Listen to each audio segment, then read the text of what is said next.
പിതാവിൻ്റെയും പുത്രൻ്റെയും പരിശുദ്ധാത്മാവിൻ്റെയും നാമത്തിൽ ആമേൻ. ഈശോ കർത്താവാണ് എന്നതിൻ്റെ അർത്ഥം എന്താണ്? നമ്മൾ ഈ ചെറിയ വീഡിയോയിൽ അതാണ് പങ്കുവയ്ക്കുന്നത്. വളരെ സുപരിചിതമായ വചനമാണ് റോമാലേഖനം 10:9. ആകയാൽ ഈശോ കർത്താവാണ് എന്ന് അധരം കൊണ്ട് ഏറ്റുപറയുകയും ദൈവം അവനെ മരിച്ചവരിൽ നിന്ന് ഉയർപ്പിച്ചു എന്ന് ഹൃദയത്തിൽ വിശ്വസിക്കുകയും ചെയ്താൽ നീ രക്ഷ പ്രാപിക്കും.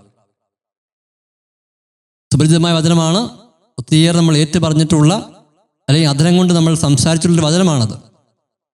ആകയാൽ ഈശോ കർത്താവാണ് എന്ന് അധരം കൊണ്ട് ഏറ്റുപറയുകയും ദൈവം അവനെ മരിച്ചവരിൽ നിന്ന് ഉയർപ്പിച്ചു എന്ന് ഹൃദയത്തിൽ വിശ്വസിക്കുകയും ചെയ്താൽ നീ രക്ഷ പ്രാപിക്കും. ഒരുപക്ഷെ കത്തോലിക്കാ സഭയ്ക്ക് വെളിയിലുള്ള ചില സഭാ സമൂഹങ്ങളൊക്കെ ഈശോ ലോകത്തുള്ള മറ്റ് മതാചാര്യന്മാരെ പോലെയല്ല, മറ്റ് ദൈവിക സങ്കല്പങ്ങളെ പോലെയല്ല, ഈശോയിൽ നിന്ന് വ്യത്യസ്തനാണ്, ഈശോയാണ് ഏകരക്ഷകൻ, ഈശോയാണ് നമുക്ക് വേണ്ടി കുരിശിൽ മരിച്ചത് എന്നൊക്കെ വിശ്വസിക്കുകയും അതിനുശേഷം ഈശോയാണ് കർത്താവ് എന്ന് അധരം കൊണ്ട് ഏറ്റുപറയുകയും ചെയ്യുന്നു. അങ്ങനെ അതുവഴി തങ്ങൾ രക്ഷ പ്രാപിച്ചു എന്നവർ വിശ്വസിക്കുന്നു.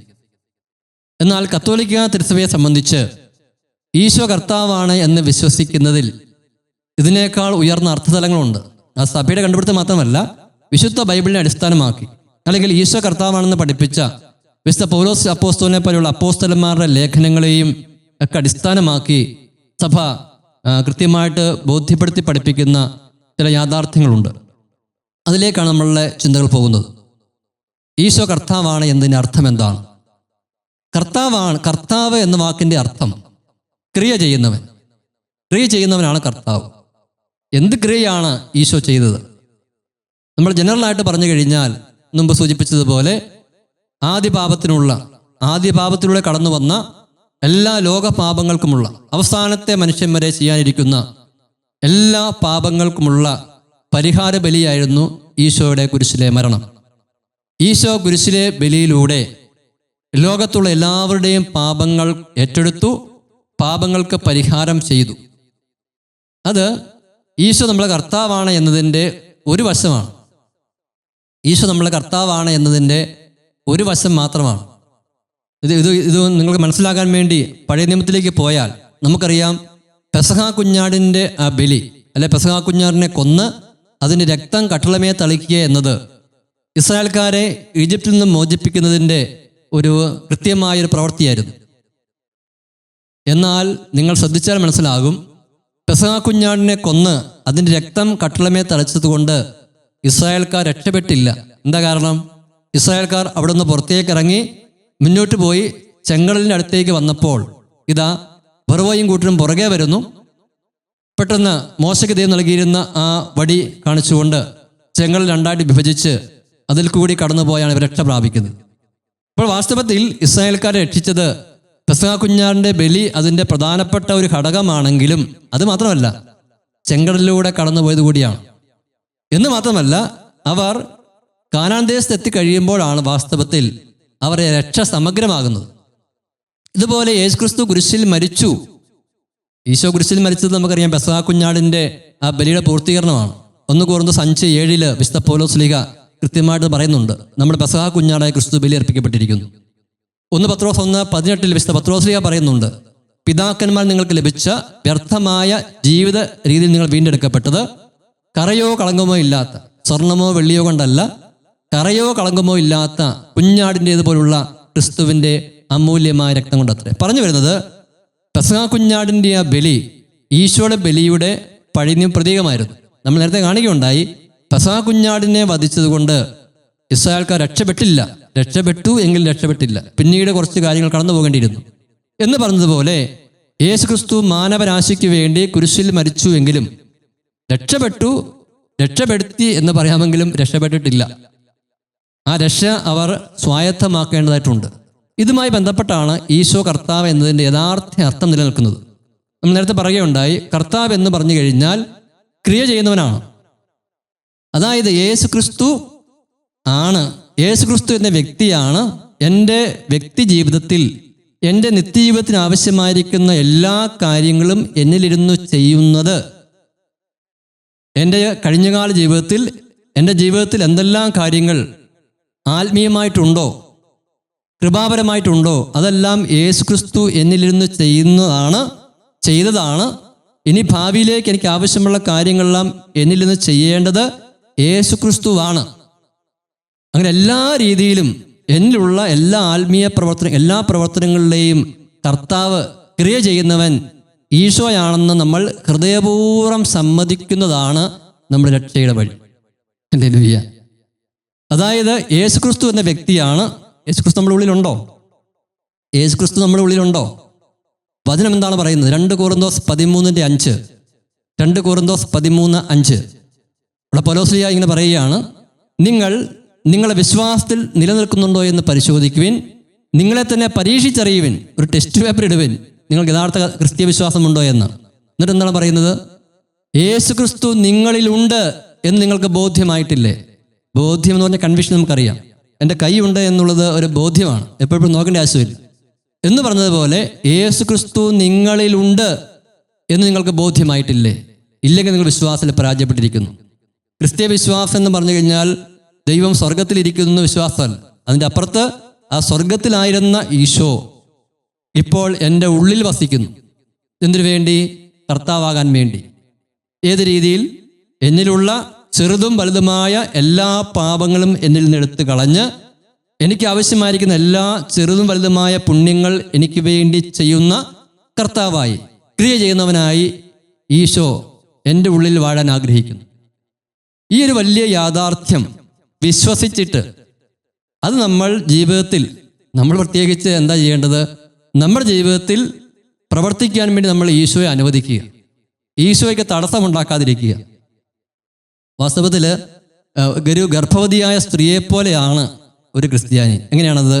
ഒരു ഗർഭവതിയായ സ്ത്രീ തൻ്റെ ഉള്ളിലുള്ള കുട്ടിക്ക് ഒന്നും സംഭവിക്കാതിരിക്കാൻ വേണ്ടി അതിനെങ്ങനെ ഉള്ളിൽ പ്രത്യേകമായിട്ട് കെയർ ചെയ്യുകയാണ് എന്ന് പറഞ്ഞതുപോലെ നമ്മുടെ ഉള്ളിലുള്ള യേശുക്രിസ്തുവിന് ഒരു കുഴപ്പം പറ്റാതിരിക്കാൻ വേണ്ടി, അവന് ശരിക്കും ശരിയായ രീതിയിൽ ശരിയായ ആരോഗ്യത്തെ വളർന്നു വരാൻ വേണ്ടി നമ്മൾ നയിക്കുന്ന ആ ജീവിതശൈലിയാണ് ക്രിസ്തീയ ജീവിതശൈലി. എനിക്കൊന്നും പറ്റാതിരിക്കുക എന്നുള്ളതല്ല ക്രിസ്തീയ ജീവിതശൈലി. എൻ്റെ ഉള്ളിലുള്ള ഈശോയ്ക്കൊന്നും പറ്റരുത്. അങ്ങനെയൊക്കെയല്ലേ ഉത്തമോനസ്താവ് എന്നൊക്കെയുള്ള ആ ഒരു വിശ്വാസവും പഠനവും സഭ നൽകുന്നത്. എൻ്റെ പ്രവൃത്തി വഴി എൻ്റെ ദൈവത്തിനൊന്നും സംഭവിക്കരുത്, എൻ്റെ ദൈവം വേദനിക്കരുത്, എൻ്റെ പ്രവൃത്തി വഴി എൻ്റെ ദൈവം സന്തോഷിക്കണം. പ്രിയമുള്ളവരെ, ഇപ്പം ഈശോ കർത്താവാണ് എന്നുള്ള ആ ഒരു പദം നമ്മൾ വെറുതെ ഞാൻ പറഞ്ഞില്ലേ, പെന്തക്കോസ്ത് കാഴ്ചപ്പാടിൽ പലപ്പോഴും ഇത് വെറുതെ നാവുകൊണ്ട് ഉച്ചരിച്ച് രക്ഷ പ്രാപിച്ചു എന്ന് വിചാരിച്ച് കടന്നു പോകുന്നു. നിർഭാഗ്യവശാൽ ഈ പെന്തക്കോസ്തൽ വിശ്വാസവുമായി കേരള സഭയ്ക്ക് കഴിഞ്ഞ കുറേ വർഷങ്ങളായി അടുത്ത് പരിചയപ്പെടാനുള്ള സാഹചര്യങ്ങളൊക്കെ ഉള്ളതുകൊണ്ട് ഈ തെറ്റായ കാഴ്ചപ്പാടുകൾ അനേകം സഭാമക്കളിലെയും കടന്നു വരുന്നു. അവിടെ സംഭവിക്കുന്ന ഒരു വലിയ ദുരന്തം, സെയിൻറ്റ് പോളിൻ്റെ ഈ പ്രബോധനങ്ങളൊക്കെ ശരിക്കും ജീവിതമാക്കാനുള്ള ഒരു സാധ്യത നഷ്ടപ്പെടുകയാണ്. ഇപ്പോൾ നിങ്ങൾക്കൊരു കാര്യം മനസ്സിലാകും, വിശുദ്ധ പൗലോസ് ചില വചനങ്ങളുടെ അർത്ഥം. ഞാൻ എന്തായിരിക്കുന്നുവോ അത് ദൈവകൃപയാലാണ്.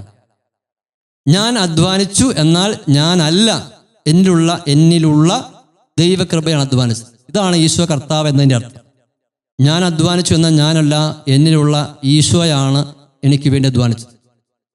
ഗലാത്യ ലേഖനത്തിൽ പൗലോസ് പറയുന്നുണ്ട്, യേശുക്രിസ്തു നിങ്ങളിൽ രൂപപ്പെടും വരെ ഞാൻ ഈറ്റുനോവ് അനുഭവിക്കുന്നു. നമ്മളിൽ മാമോദീസായിൽ ഒരു ശിശുവായി പിറന്ന ഈശോ നമ്മളിൽ പൂർണ്ണ വളർച്ച നേടി. പൗലോസ് തന്നെ പറഞ്ഞിരിക്കുന്നത് പോലെ, ഞാൻ ജീവിക്കുന്നു എന്നാൽ ഞാൻ അല്ല, ക്രിസ്തു എന്നിൽ ജീവിക്കുന്ന അനുഭവത്തിലേക്ക് നമ്മളെ വളർത്തുന്ന ഒരു സജീവമായ വിശ്വാസം. ഇപ്പം ഈശോ കർത്താവാണ് എന്നതിൻ്റെ ആ അർത്ഥം ശരിക്കും മനസ്സിലാക്കിക്കൊണ്ട് നമുക്ക് സംഭവിക്കുന്ന ഒരു വലിയൊരു പ്രശ്നം എപ്പോഴും ഓർമ്മിക്കണമേ, സാത്താൻ്റെ ഒരു വലിയൊരു കെണി, ആത്മീയരല്ലാത്ത വ്യക്തികളെ സാധാരണ പാപങ്ങളിലേക്ക് വീഴ്ത്തുന്ന സാത്താൻ ആത്മീയരെ പാപത്തിലേക്ക് വീഴ്ത്തുന്നത് ദൈവത്തെ സ്നേഹിക്കുമെന്ന് പറഞ്ഞല്ല, ദൈവത്തെ തോന്നിയ രീതിയിൽ സ്നേഹിച്ചുള്ളൂ എന്ന് പറഞ്ഞുകൊണ്ടാണ്. നിനക്ക് തോന്നുന്ന ദൈവത്തെ സ്നേഹിക്കും. കത്തോലിക്കാ സഭ പറയുന്നൊരു വാക്കാണ് ആരാധനാക്രമം, അല്ലേ? അർത്ഥം എന്താണ്? ദൈവത്തെ ക്രമത്തിലാണ് ആരാധിക്കേണ്ടത്. ദൈവം പറയുന്ന ക്രമത്തിലാണ് ദൈവത്തെ ആരാധിക്കേണ്ടത്. സാത്താൻ പറയുന്ന വേദം, ദൈവത്തെ നീ ആരാധിച്ചോ, നിനക്ക് തോന്നുന്ന ക്രമത്തിൽ ആരാധിച്ചു. നീ വിശുദ്ധി പാലിക്ക്, നീ വിശുദ്ധനാകാൻ ശ്രമിക്ക്, അത് നിന്റെ സ്വന്തം ശക്തി കൊണ്ടും ബുദ്ധി കൊണ്ടും നിനക്ക് തോന്നിയതുപോലെ ശ്രമിക്ക്. വചനം പറയുന്നു, നീ വിശുദ്ധനാകേണ്ടത് നിന്റെ സ്വന്തം കഴിവ് കൊണ്ടല്ല, യേശു ക്രിസ്തുവിൻ്റെ യോഗ്യതകളാൽ യേശു ക്രിസ്തു നിന്നിൽ നിന്ന് പ്രവർത്തിച്ചുകൊണ്ടാണ്. അതാണ് ശരിയായ രീതിയിലുള്ള നമ്മുടെ ക്രമം. അങ്ങനെ നമ്മൾ ജീവിതകാലം മുഴുവൻ നമ്മൾ വെറുതെ അധ്വാനിക്കുകയും ജീവിതകാലം മുഴുവൻ നമ്മൾ വിശുദ്ധിക്ക് വേണ്ടി അധ്വാനിക്കുകയും അവസാനം നമുക്ക് സമ്മാനം പ്രതിഫലം കിട്ടാതിരിക്കുന്ന ഒരു ദുരവസ്ഥ. ഇത്രയും പ്രാവശ്യം ഈശോ വചനങ്ങൾ വ്യക്തമാക്കിയിട്ടുണ്ട്. ചുങ്കക്കാരൻ്റെയും പരിസേൻ്റെ ഉപമയിൽ. പരിസേൻ എന്തുമാത്രം വിശുദ്ധിക്ക് വേണ്ടി ശ്രമിച്ച വ്യക്തിയാണ്.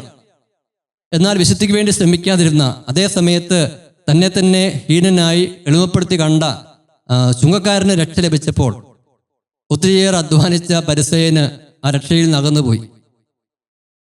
ധൂർത്തപുത്രൻ്റെ ഉപമയിൽ വീട്ടിൽ നിന്നുകൊണ്ട് പിതാവിന് വേണ്ടി പല്ലുമുറി അധ്വാനിച്ച ആ മൂത്തപുത്രന് പിതാവിൻ്റെ ആ ഭവനം നഷ്ടമായി പോയി. എന്നാൽ പുറത്തിറങ്ങിപ്പോയി തിരിച്ചു വന്ന് ദൈവത്തെ സ്നേഹിച്ച്, പിതാവിനെ സ്നേഹിച്ച്, പിതാവിൽ ആശ്രയിച്ച പുത്രന് അത് കിട്ടുകയാണ്. അപ്പോൾ നമ്മൾ രക്ഷ പ്രാപിക്കാനുള്ള വഴി ഈശോ നമ്മളിരുന്ന് പ്രവർത്തിക്കുന്ന ആ പ്രവർത്തനത്തെ നമ്മൾ അംഗീകരിച്ചുകൊണ്ട് അങ്ങനെ ഈശോയ്ക്ക് പ്രവർത്തിക്കാൻ വേണ്ടി, കർത്താവായി നമ്മൾ വാഴാൻ വേണ്ടി നമ്മൾ വിട്ടുകൊടുക്കുക എന്നതാണ്. ഈശോ ഈ കുടുംബത്തിൻ്റെ നാഥൻ എന്ന വീട്ടിൽ ബോർഡ് വെച്ചിട്ട് കുടുംബനാഥനും നാഥയും മക്കളെല്ലാം കൂടി തോന്നിയാസം വീട്ടിലെ കാര്യങ്ങളെല്ലാം ചെയ്യുന്നത് പോലെ ആകരുത് നമ്മളുടെ ജീവിതശൈലി. ഈശോ കർത്താവാണെന്ന് ആദരം കൊണ്ട് പറഞ്ഞിട്ട് നമ്മുടെ കാര്യങ്ങളെല്ലാം നമ്മൾ തോന്നിയാസം ചെയ്യുന്ന ഒരു ജീവിതശൈലിയും രക്ഷാകരമായ അനുഭവമായിട്ട് യാതൊരു ബന്ധവുമില്ല. അതുകൊണ്ട് ഈ സത്യങ്ങളുടെ അടിസ്ഥാനത്തിൽ ഹൃദയത്തിൽ നിന്ന് ശരിക്കും ഈശോ കർത്താവാണെന്ന് സമ്മതിച്ച്, അത് തീർച്ചയായും പരിശുദ്ധാത്മാവിന്റെ പ്രവൃത്തിയാണല്ലോ. 1 കൊരിന്ത്യർ 12:3 പറയുന്നുണ്ട്, യേശു കർത്താവാണ് എന്ന് പരിശുദ്ധാത്മാ മുഖേന അല്ലാതെ ഏറ്റുപറയുക സാധ്യമല്ല. നമ്മളിപ്പോൾ പങ്കുവച്ച രീതിയിൽ ഈശോ കർത്താവാണെന്ന് യഥാവധി നമുക്ക് മനസ്സിലായി ബോധ്യപ്പെട്ട് ജീവിക്കുന്ന ജീവിതം പരിശുദ്ധാത്മാവിൻ്റെ ഒരു സജീവ പ്രവർത്തനമാണ്. പരിശുദ്ധാത്മാവായ ദൈവം എന്നെ നിങ്ങളെയുമെല്ലാം ഈ സജീവമായ രക്ഷാകരമായ അനുഭവത്തിൽ നയിക്കട്ടെ എന്ന് പ്രത്യേകമായിട്ട് പ്രാർത്ഥിക്കുന്നു. പരിശുദ്ധാത്മാവെ, അങ്ങ് കടന്നു വന്ന് ഞങ്ങളെ ശക്തിപ്പെടുത്തണമേ, ശുദ്ധീകരിക്കണമേ, രക്ഷാകരമായ ജീവിതത്തിലേക്ക് നയിക്കണമേ എന്ന് പ്രത്യേകമായിട്ട് പ്രാർത്ഥിക്കാം. എല്ലാവരെയും ഈശോ അനുഗ്രഹിക്കട്ടെ. ആമേൻ. പിതാവിൻ്റെയും പുത്രൻ്റെയും പരിശുദ്ധാത്മാവിൻ്റെ നാമത്തിൽ ആമേൻ.